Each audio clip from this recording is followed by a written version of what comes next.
عليكم ورحمة الله وبركاته. كلهم وعن وناسين ملك استدونين كتوكتان ومركل أي برنامج جدنا عفمتك موضوعنا أي واحد كسب سنة هاي واحد الله يقارن إكسامدا أما عن بارتا مركل لقى هذا إكسامدا أما عن بارتا waxa inta badan ay ku dhacdaa maqaarka qaybta sare ee loo yaqaano dermiska waxay keentaa nabaro isla markaana waxa inta badan maqaarku noqdo mid markaa meeshu markaa nabarkaas ku yaalo ay bararsan tahay waxa kale qofku uu dareemo waxa loo yaqaano cuncun ama markaa meesha ay qofka cuncunta waxyaabaha kale markaa qofka lagu arko waxa kamid ah in meeshaas maqaarkaas uu yahay markaa mid burbursan iyo sidoo kale mid markaa aan oogadiisu aan isku sineen sida halkan idinka muuqata oo marka hore maqaarka inta badan oogadiisu waa mid markaa isku siman marka qaarkood waxa uu yeeshaa meeshaas ama nabarkaas wuxuu yeeshaa biyo ama dheecaan ayuu inta badan u yeeshaa marka laga hadlayo noocyada cambaarta ee kala duwan waxay saameeysaa dad markaa kor u dhaafaya 1.3 milyan oo markaa dunida dacaladeeda ah dadkaas markaa u dhigmaya 10% guud ahaan dadka dunida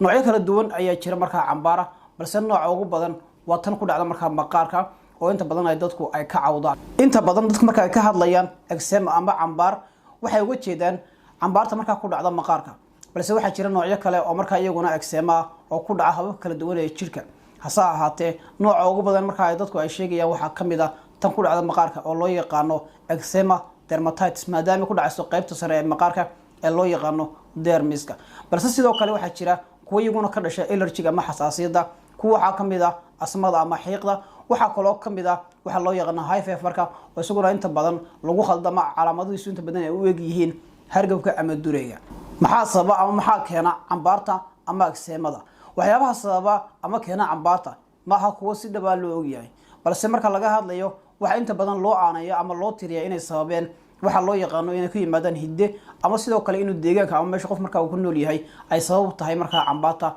ama eczemada waxyaabo kale jira oo markaa iyaguna sidoo kale sabab ah waxa kamid ah waxyaabaha markaa cariya ama sare u qaada in markaa qofku uu dareemo cambaar waxyaabaha waxa kamid ah saabuunaha kala kamid qofku isticmaalo waxa kale oo kamid ah shaambooyada markaa qofku markaa uu isticmaalo ayaa kamid ah ama qaarkood waxa kale oo kamid ah waxyaabaha markaa wax lagu nadiifiyo ama loo adeegsado markaa in lagu dilo jeermiska iyo waxyaabaha noocaas ah waxa kale oo kamid ah juiceska ama waxyaabaha markaa laga tuujiyo khudradda iyo sidoo kale khudradda markaa la cuno kuwaas waxa kamid ah markaa waxyaabaha inta badan loo badinayo markaa inay keenaan waxa loo yaqaano eczemada ama cambaarta waxyaabaha kale markaa la tilmaamay waxa kamid ah allergies-ka ama waxyaabaha sare u qaada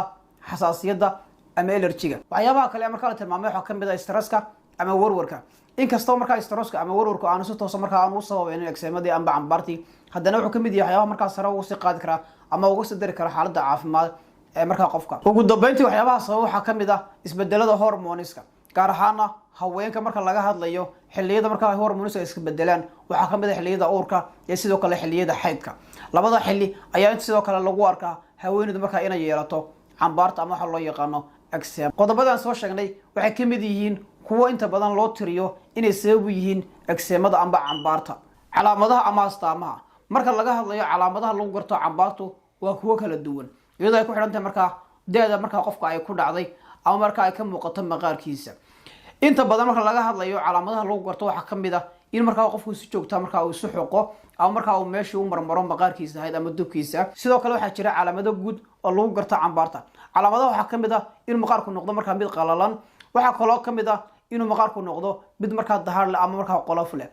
waxa kale oo kamid ah calaamadahaas meesha cambaarta ay ku dhacday inay noqoto meel markaa cas ama guduudan taas markaa ay ugu wacan yihiin xididada markaa ku hoos jira maqaarka waxa kale oo markaa lagu gartaa inuu sameysmo nabar markaa furan isla markaana burbursan maadaama unugyada maqaarku markaa ay noqdeen kuwa burbursan isla markaana waxa lagu arkaa dheecaan cad oo markaa ka soo baxaya nabarka gudihiisa intaas waxay kamid yihiin calaamadaha guud ee lagu garto cambaarta ama eczemada siyaabaha loo daweeyo cambaarta marka laga hadlayo siyaabaha loo daweeyo cambaarta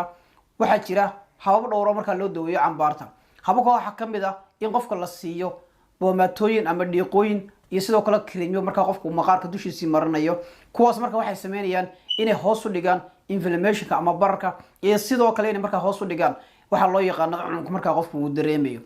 kuwan inta badan waa kuwa qofku markaa uu dhakhtarku u qori karo iyo sidoo kale waxa isugu jiraan kuwa markaa qofku ka soo qaadan karo farmasiga ama sidoo kale goobta caafimaadka markaa ugu dhow habka labaad wuxuu noqonayaa haddii markaa habka koowaad dhiiqooyinka waxyaabahaas markaa qofka ay ka tari waayeen in qofka markaa la siiyo irbad loo qoro iyo sidoo kale in la siiyo qofka kiinno markaa qofku afka uu ka qaadanayo habka saddexaad wuxuu noqonayaa in qofka la siiyo antibiotics dawooyinka inta badan antibioticska waxay la dagaalamaan ama qofka loogu qoraa hadduu jiro waxa loo yaqaano skin infection oo ku imanaya haddii markaa qofku meeshuu xoqo dabeetana ay caabuq meesha ay yeelato taasi markaa waxay keentaa in qofka markaa loo qoro ama la siiyo dawooyinka loo yaqaano antibiotics si markaa xaaladaas loola tacaalo. habka afraad ee markaa loo daweynayo waxay tahay in qofka la siiyo waxa loo yaqaano antiviral oo dawooyinka inta badan lagula dagaalamo viruska. haddii markaa uu virus keenay skin infection ama caabuq markaa skinka waxa la siiyaa virus drugs la siiyaa ama dawooyinka viruska. haddii uu keenay fungal waxa la siiyaa antiviral medication oo dawooyin markaa lagula dagaalamo funguska. labada hab